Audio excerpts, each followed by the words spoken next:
زبان پر بول گیا. اس کی بات کو جا کے مشرک نے نقل کیا مشرکین سے.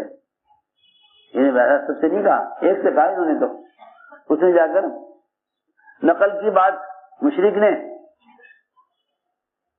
اس بات کا اتنا ڈر ہوا کہ سب جگہ چھوڑ گئے, پورا علاقہ چھوڑ کے رہ گئے. میں عرض کرنا چاہتا ہوں, یہ جو نصرت کے واقعات ہیں یہ مدد کے ضابطے بتلانے کے لیے تھے, مدد کے ضابطے بتلانے کے لیے تھے کہ اگر امت دعوت پر آ جاوے اور امت عبادت کا حق ادا کر دے تو اللہ رب العزت سب سے پہلے مدد یہ کریں گے کہ ان کی بات میں اتنا رعب ہوگا کہ یا تو باطل راستے پر آئے گا یا راستے سے ہٹ جائے گا, یا تو باطل راستے پر آ جائے گا ہدایت کے, یا راستے سے ہٹ جائے گا. لیکن وہی بات ہے جو شروع سے عرض کر رہا کہ غیبی مددیں انفرادی دعوت کے ساتھ ہیں, غیبی مددیں انفرادی دعوت کے ساتھ, غیبی مدد انفرادی دعوت کے ساتھ. اس لیے کہ نبوت کے لائن کی تمام اذیتیں آپ کے طریقے دعوت میں ہیں, نبوت کے لائن کی اذیتیں آپ کے طریقے دعوت میں ہیں. تم جتنے چاہے رواجی طریقے اختیار کر لو, دین کی بات کی پھیلانے نشر و اشاعت کے, خدا کی قسم اس پر نہ تربیت ہوگی نہ نصرت ہوگی. کیوں؟ اس لیے کہ اللہ تعالیٰ نے جس رعب سے محمد صلی اللہ علیہ وسلم کی مدد کی ہے, اللہ نے وہ رعب قیامت تک اتباع سنت میں رکھ دیا ہے. جس رعب سے اللہ نے آپ کی مدد کی ہے وہ رعب اتباع سنت میں رکھ دیا.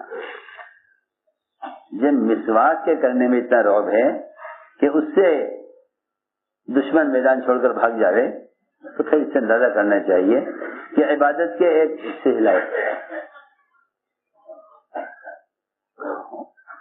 ایسے بیٹھا کرے, سنو دھیان سے. مسواک ایک جز ہے وضو کا, مسواک ایک جز ہے وضو کا. اگر مسواک کرنے میں اتنا رعب ہے تو پھر سنو, پھر اس نماز میں کتنا رعب ہوگا, جس نماز کے لیے وضو کرنے کے ایک دن مسواک میں اتنا رعب ہے. بات اصل یہ ہے کہ آپ کارتوس کو ہاتھ میں لے کر مار دیں تو اس کی وہ قوت نہیں. آپ اس کو اسٹول میں رکھ کے چھوڑ دیں تو وہ اس کی قوت نہیں, جب تک کارتوس کو اس کی جگہ پر نہ رکھا جائے. لوگ کہتے ہیں یہ بھی طریقہ ہے, یہ بھی طریقہ ہے, یہ بھی طریقہ ہے, یہ بھی طریقہ ہے. نہیں, جب تک دعوت نبوت کے طریقے پر نہیں آئے گی اس کی قوت ظاہر نہ ہوگی. جب تک دعوت نبوت کے طریقے پر نہ آئے. حضور اکرم صلی اللہ علیہ وسلم ہر شخص کو دعوت دینے کے لیے خود آگے بڑھتے. آپ سفر میں تھے صحابہ کے ساتھ, اچانک دیکھا ایک آدمی گزرتے ہوئے, فرمایا آگے بڑھ کر آپ نے اس سے فرمایا کہاں جا رہے ہو؟ اس نے کہا کہ اپنے گھر جا رہا ہوں. فرمایا کہ تمہیں ایک خیر کی بات کی, ایک خیر کی بات چاہو گے, ایک خیر کی بات کی رغبت ہے؟ انہوں نے کہا وہ کیا بات ہے؟ آپ نے فرمایا کہ میری رسالت اور اللہ کی وحدانیت کی گواہی دو گے؟ اس نے کہا کہ آپ یہ بتائیے جو آپ بات آپ کہہ رہے ہیں اس پر گواہ کون ہے, اس پر گواہ کون ہے؟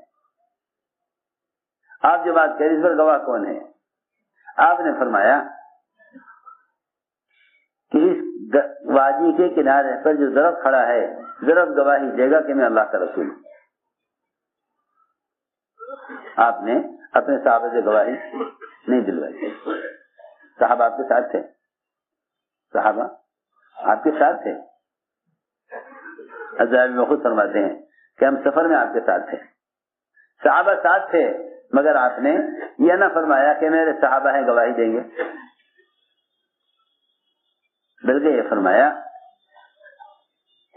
کہ اس وادی کے کنارے پر جو درخت کھڑا ہوا ہے یہ درخت گواہی دے گا درخت گواہی دے گا کہ میں اللہ کا رسول ہوں. یہ درخت گواہی دے گا کہ یہ اللہ کے رسول ہے. چنانچہ آپ نے اس درخت کو بلایا, وہاں سے درخت زمین پھاڑتا ہوا آیا, آپ کے سامنے آ کر کھڑا ہو گیا. 3 مرتبہ آپ نے درخت سے گواہی دی. تینوں مرتبہ درخت نے گواہی دی کہ بے شک آپ سچ فرما رہے ہیں, بے شک آپ اللہ کے رسول ہیں. میں نے عرض کیا کہ اللہ کی غیبی نصرتیں آپ کے طریقہ دعوت میں ہیں. اللہ کی غیبی نصرتیں آپ کے طریقہ دعوت میں ہیں. اللہ کی غیبی نصرتیں آپ کے طریقہ دعوت میں ہیں.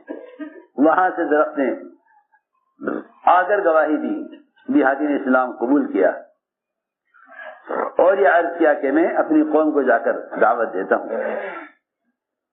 میرے عزیز دوستو, میں نے اسے عرض کیا کہ اللہ نے 2 وعدے کیے ہیں دعوت پر, ایک غیبی مدد کا اور دوسرے مسلمان کے قدموں کو دین پر جمانے کا. اس لیے کہ جو اپنے دین کی طرف داعی ہوتے ہیں وہ باطل کی دعوت کو قبول نہیں کرتے. اور اصولی بات ہے, اگر آپ اپنے گھر میں آج علاقے والوں کو, محلے والوں کو بلا لیں تو ظاہر بات ہے اس دن اگر کوئی بڑے سے بڑا آدمی بھی آپ کی دعوت کرنا چاہے, آپ کو اپنے یہاں بلانا چاہے, تو آپ اس کی دعوت قبول نہیں کریں گے. کسی بھی قیمت پر نہیں, کسی قیمت پر قبول نہیں کریں گے. کہ نہیں, یہ نہیں ہو سکتا کہ میں اپنے گھر میں مہمانوں کو بلا کر آپ کے گھر آ جاؤں. ہو سکتا ہے بھائی؟ مہمان تو مہمان, اگر ایک فرد کو آپ نے یہاں بلا لیا, آپ اس بات کو برداشت نہیں کر سکتے کہ آپ نے مہمان صاحب کے آئیے آپ ٹھہریے گھر میں, میں تو ذرا کہیں اور جا رہا ہوں. آپ نے مجھے کیوں بلایا جب آپ میرے ساتھ نہیں ہیں؟ اتنی آسان بات ہے. آپ محلے والوں کو اپنے یہاں ولی میں کیا خطے کی دعوت میں بلا لیں اور آپ اس دن کسی کی دعوت قبول کر لیں, آپ کے مہمان کتنے ناراض ہوں گے اور آپ اس چیز کو اخلاق کے اعتبار سے اچھا نہیں سمجھیں گے. تو ایک موٹی سی بات ہے, کتنی آسان بات ہے کہ جب آپ کھانے کی دعوت پر دوسروں کو بلا کر کسی اور کی دعوت قبول نہیں کر سکتے, تو آپ جب دین کی دعوت میں لگ جائیں گے تو پھر آپ باطل کی دعوت میں کیسے قبول کر لیں گے؟ اتنی آسان بات. وہ تو مسلمان باطل کی دعوت اس لیے قبول کر رہا ہے کہ دوسروں کو حق کی دعوت نہیں دے رہا ہے. تبلیغ میں یہ سوچ کر لگ جاتے ہیں تبلیغ میں فکر میں نماز صحیح ہو جائے گا, مدرسہ ہے چلتا پھرتا. حالانکہ دعوت تو ہر وقت اس لیے ضروری ہے تاکہ باطل کا دفاع ہوتا رہے. دعوت باطل کے دعوت باطل کے دفاع کے لیے ہے, دعوت باطل کے دفاع کے لیے ہے, باطل دعوت کے دفاع کے لیے ہے. اگر مسلمان دعوت چھوڑ دے گا تو باطل کا مدعو ہو جائے گا. ارتداد کے آنے کا سبب ہی یہی ہے, اور ارتداد کے رکنے کا سبب ہی صرف خروج ہے. عمر رضی اللہ تعالیٰ عنہ قسم کھا کر فرماتے تھے کہ اگر اس دن ابوبکر رضی اللہ عنہ اس جماعت کے روانہ کرنے پر نہ اڑتے تو امت مرتد ہو چکی تھی.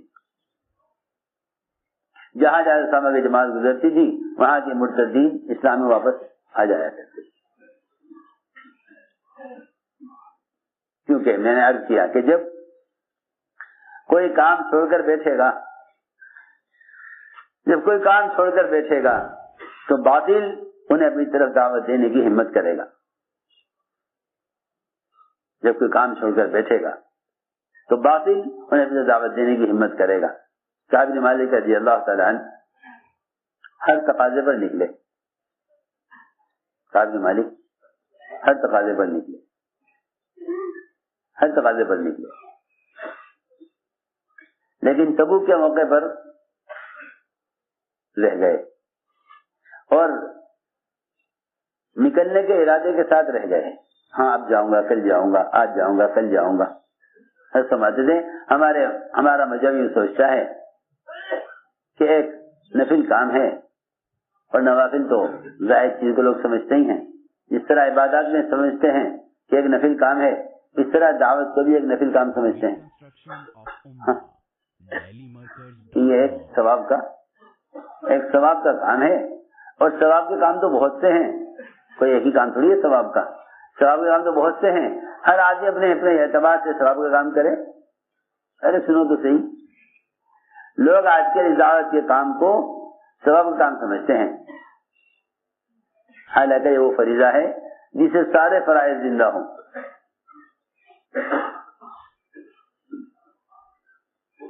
اور لوگ ثواب کا کام سمجھ کر سوچتے ہیں کہ ثواب کا کام ہے، آپ نے نہ کیا میں نے کر لیا، میں نے کیا آپ نے کر لیا۔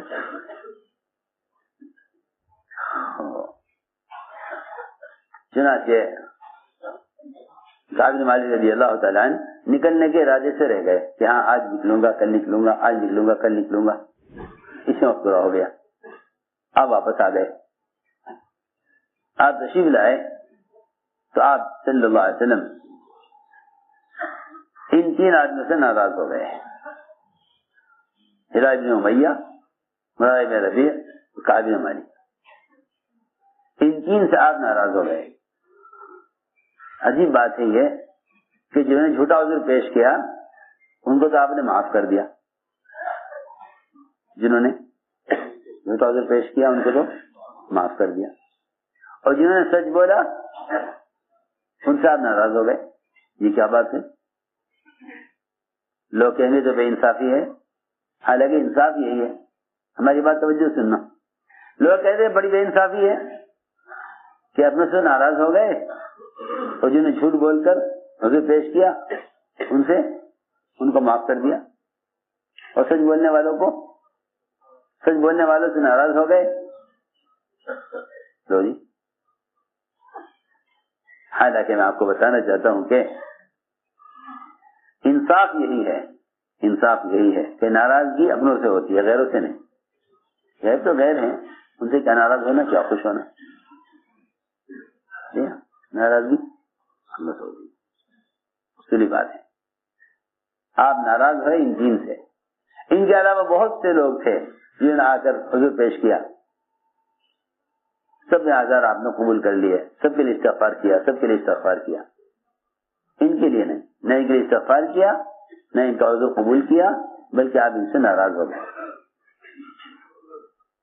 50 راتیں ناراضگی چلی، سلام کلام سب بند، پورے مدینے میں کوئی ان کے سلام کو جواب دینے والا نہیں، کوئی ان کو سلام کرنے والا نہیں، کوئی ان کی طرف دیکھنے والا نہیں، کوئی ان کو تسلی دینے والا نہیں، گھر میں بیٹھے روتے رہے، بڑے سخت حال سے گزرے۔ سنو تو صحیح، صحابہ سے اور بھی گناہ ہوئے۔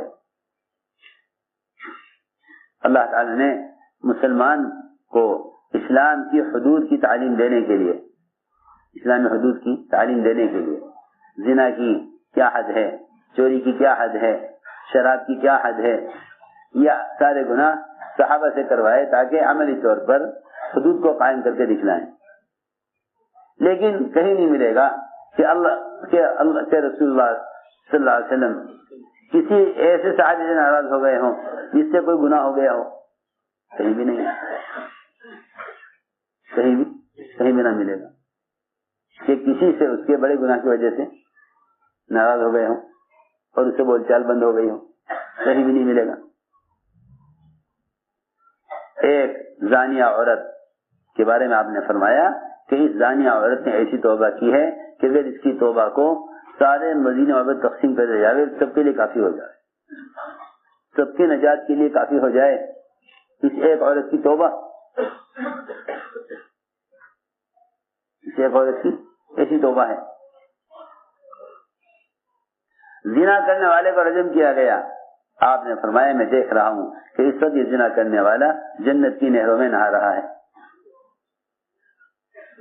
اور واقعات ہیں، ایک ایسے آدمی کی آپ نے نماز پڑھائی جو اتنا بدکار اور اتنا برا آدمی تھا کہ حضرت عمر رضی اللہ تعالیٰ عنہ اس کی نماز پڑھانے پر آپ حضرت عمر تیار نہیں تھے کہ آپ کی نماز مت پڑھائیے، یہ آدمی اچھا نہیں ہے، پڑھائیے آپ نے نماز، اس کی آپ نے نماز پڑھائی۔ سوچنے کی بات ہے۔ میں یہ کہنا چاہتا ہوں کہ اس زمانے میں مسلمان چوری کرنے، زنا کرنے، جھوٹ بولنے، غیبت کرنے، سود کھانے، بہتان باندھنے ان سارے گناہوں کو گناہ سمجھتا ہے، لیکن اللہ کے راستے میں نکلنے میں تاخیر کرنے کو گناہ نہیں سمجھتا. میں یاد کرنا چاہتا ہوں،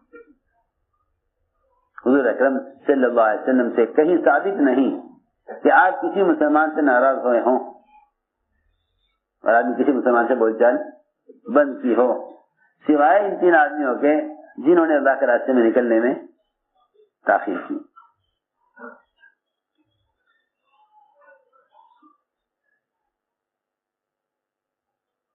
پچاس راتیں گزر گئیں، 50 راتیں گزر گئیں، اسے ناراضگی ہو.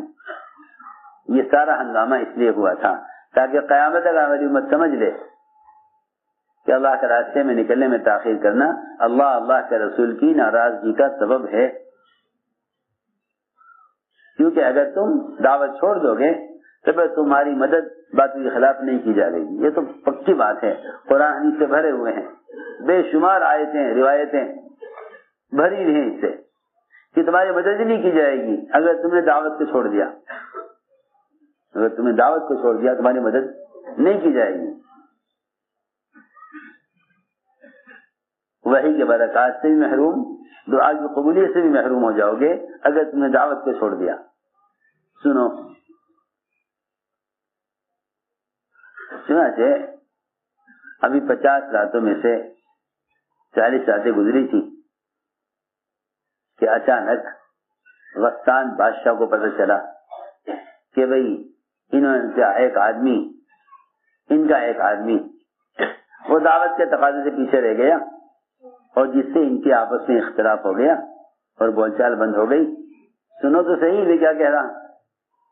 یہ موقع اچھا ہے انہیں مدینے سے نکالنے کا، اپنے ساتھ جوڑنے کا، اور ان کے ساتھی سے توڑنے کا موقع اچھا ہے. سنو، غسان بادشاہ جس کے نام سے سارا مدینہ کانپتا تھا، غسان بادشاہ سارا مدینہ کانپتا تھا.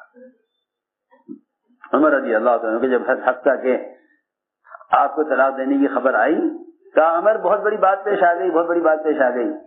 حضرت عمر نے کہا کیا غسان نے حملہ کر دیا کیا؟ کہہ رہے نہیں،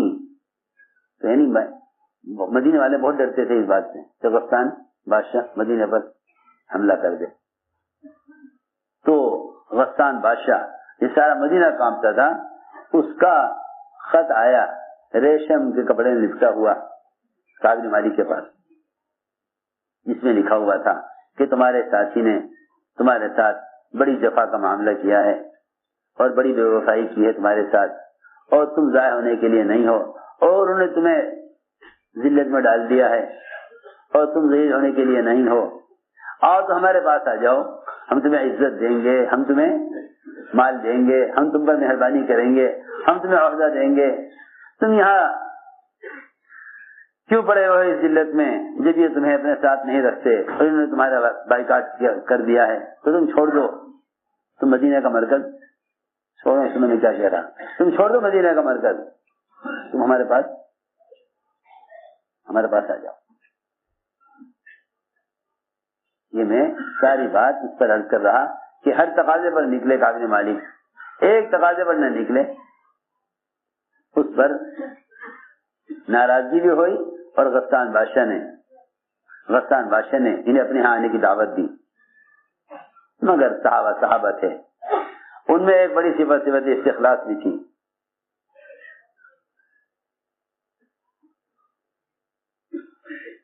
چنانچہ کعب بن مالک رضی اللہ تعالی نے ایک مرتبہ تو خط کو پڑھا کہ اس میں کیا لکھا ہوا ہے. پھر تنور جل رہا تھا، خط لانے والے کے سامنے ہی اس خط کو تنور میں جلایا تاکہ جا کے بادشاہ کو بتائے کہ جی آپ کے خط کو دیکھ کر وہ خوش کیا ہوتے، آپ کے خط کو دیکھ کر وہ خوش تو کیا ہوتے اور اس پر عمل تو کیا کرتے، اور اس کو اللہ تعالی کی مدد تو کیا سمجھتے. انہوں نے تو خط دیکھ کر خط کو جلا دیا اور یہ کہا کہ ایک مصیبت تو ختم نہیں ہوئی تھی کہ اللہ کے رسول ناراض ہیں، دوسری مصیبت آ گئی کہ مدینے سے باہر والے ہمیں کہہ رہے ہیں مدینہ چھوڑ کے یہاں جاؤ. سنو، یہ تھا صحابہ کی اندر صفت. اور خط کو جلایا اس لیے تاکہ اسے خبر ہو جائے کہ تمہاری دعوت کی اور تمہاری طرف سے آنے والی پیشکش کی ہمارے ہاں یہ حیثیت ہے، تاکہ وہ آئندہ دعوت دینے کی ہمت نہ کرے۔ جیسے تم باطل کی دعوت کی توہین کرو، باطل کی دعوت کا اکرام مت کرو، باطل کی دعوت کا اکرام مت کرو، اس کی دعوت کی توہین کرو۔ چنانچہ خط کو جلایا اس لیے تھا تاکہ ایک دوبارہ پڑھنے میں خیال نہ آئے اور یہ خط لانے والا دیکھ لے، جا کے بتائے بادشاہ کو کہ انہوں نے تمہارے خط کا کیا حشر کیا اور خط کو جلایا، انہوں نے تمہارے خط کی توہین کی ہے۔ تو میں یاد کرنا چاہتا تھا کہ غسان بادشاہ نے یہ بھی ہمت کی ان کو دعوت دینے کی جب دیکھا کہ یہ کام سے بیٹھ گئے۔ اس لیے دوستو عزیزوں، بات ساری یہ ہے کہ اللہ تعالیٰ کی غیبی نصرتیں دعوت عبادت کو جمع کرنے پر ہے۔ ہمارے اپنے دین پر استقامت اپنے دین کی دعوت میں ہے، دین کی دعوت میں ہے کہ اللہ کا وعدہ ہے کہ اگر تم دوسروں کو حق کی دعوت دیتے رہو گے تو اللہ تمہارے قدموں کو دین پر جمائے رکھیں گے، تمہارے قدموں کو دین پر جمائے رکھیں گے۔ یہ ہے اصل سبب دین پر استقامت کا۔ اس استقامت پر اللہ تعالیٰ کی طرف سے کامیابی کا وعدہ ہے، کیونکہ استقامت کہتے ہیں پورے دین پر چلنے کو، جزوی دین پر چلنا استقامت نہیں ہے، جزوی دین پر چلنا استقامت نہیں۔ اگرچہ آدمی جزوی دین کو کتنا بھی مضبوطی سے تھامے رکھے لیکن جزوی دین ناقص دین ہے، جزوی دین ناقص دین ہے۔ آدمی عبادات کے اعتبار سے حکم پورا کر دے، معاملات میں حکم توڑ دے تو یہ نہ کہا جائے گا کہ اس کو استقامت ہے، نہیں۔ کسی ایک عمل کا اہتمام کرنا، کسی ایک لائن کے عمل کا اہتمام کرنا استقامت نہیں ہے، بلکہ استقامت پورے دین پر چلنے کو کہتے ہیں۔ اللہ کا وعدہ پورے دین پر چلنے میں ہے، اس لیے اپنے دین کو لے کر حرکت میں آؤ، اپنے دین کو لے کر حرکت میں آؤ۔ امت تک دین کی دعوت کے پہنچانے کا ایک ہی راستہ ہے، امت تک دین کی دعوت کے پہنچانے کا ایک ہی راستہ ہے کہ تم خود اپنے عمل کو لے کر حرکت میں آؤ، اپنے عمل کو لے کر خود حرکت میں آؤ۔ اس لیے کہ بھلائی کو حکم کرنا، برائی سے روکنا، یہ ایک عملی محنت ہے، یہ ایک عملی محنت ہے۔ بھلائی کو حکم کرنا، برائی سے روکنا ایک عملی محنت ہے۔ اس کا نتیجہ یہ نکلے گا کہ اس سے ایمان کے اندر کمال پیدا ہوگا۔ اس لیے فرمایا حدیث میں کہ ساری دنیا میں بکھرے ہوئے مسلمان ایک جسم کے اعضاء کی طرح ہیں، ساری دنیا میں بکھرے ہوئے مسلمان ایک جسم کے اعضاء کی طرح ہیں۔ اگر پیر کے انگوٹھے میں زخم ہے تو سارا بدن بے چین ہوگا۔ بس اس حدیث کا اصل مطلب ہی یہی ہے، اس حدیث کا اصل مطلب ہی یہی ہے کہ ساری دنیا کے مسلمان کہیں بھی بچھڑے ہوئے ہیں، کسی ملک میں، کسی بر اعظم میں، کسی علاقے میں، ان کی بے دینی یا ان کے دین و نقصان کا آنا یہ ایسا ہے جیسا ایک جسم کے کسی عضو میں زخم کا ہونا، یہ ایک جسم کے کسی عضو میں کسی بیماری کا آنا۔ یہ بیماری پیر کی نہیں ہے، سارے بدن کی بیماری ہے۔ پورا بدن اس کے لیے جس طرح متاثر ہو، اس طرح ایک ملک میں ایک مسلمان کے نماز چھوڑنے سے ساری دنیا کے مسلمان بے چین ہوں، ساری دنیا کے مسلمان بے چین ہوں۔ یہ ہے اصل مقصد دعوت کی نقل و حرکت کا۔ اس لیے عزم کریں کہ انشاءاللہ ہم خود اپنے دین کو لے کر حرکت میں آئیں گے اور ہر ایک کے پاس دین کی دعوت لے کر خود پہنچو، اس لیے کہ دین کی دعوت کا بھیجنا اذیت نہیں ہے، خود جا کر دعوت دینے میں نبوت کے لائن کی اذیت ہے۔ خود جا کر دعوت دینے میں، پیغام بھیجنا دعوت نہیں ہے، پیغام لے کر جانا دعوت ہے۔ یہ بات یاد رکھو۔ جتنے بھی ذرائع اس زمانے میں دین کے اشاعت کے لیے استعمال ہو رہے ہیں یہ خلاف سنت ہونے کی وجہ سے بے اثر ہیں، یہ خلاف سنت ہونے کی وجہ سے بالکل بے اثر ہے، اس لیے کہ اجر اور اثر وہ تو اللہ تعالیٰ نے سنت کے اتباع میں رکھا ہے، سنت کے اتباع میں ہے۔ جس طرح عبادت کی لائن کی سنتیں ہیں ایسے ہی دعوت کی لائن کی بھی ایک سنت ہے۔ بس عزم کرو اور ارادے کرو۔ جو علماء ماشاءاللہ سال لگائے ہوئے ہیں وہ عرب کے سال کے لیے اپنے آپ کو پیش کریں. جو علماء سال کے لیے آئے ہیں وہ سال پیش کریں, اور چاچا ماں لگائے ہوئے حضرات جو ہیں وہ ارادے کریں اور عزم کریں بیرون کے لیے کھلے خط کے ساتھ. ہمت کر کے فرماؤ. جی فرمائیں بھائی. جن علماء کا سال لگ چکے ہیں دوسرے سال کے ارادہ فرمائیں. ماشاء اللہ. وادی سے ایک جماعت, اللہ قبول فرمائے. اور فرمائیں. احمد اندی پور سے, پوری جماعت ہے.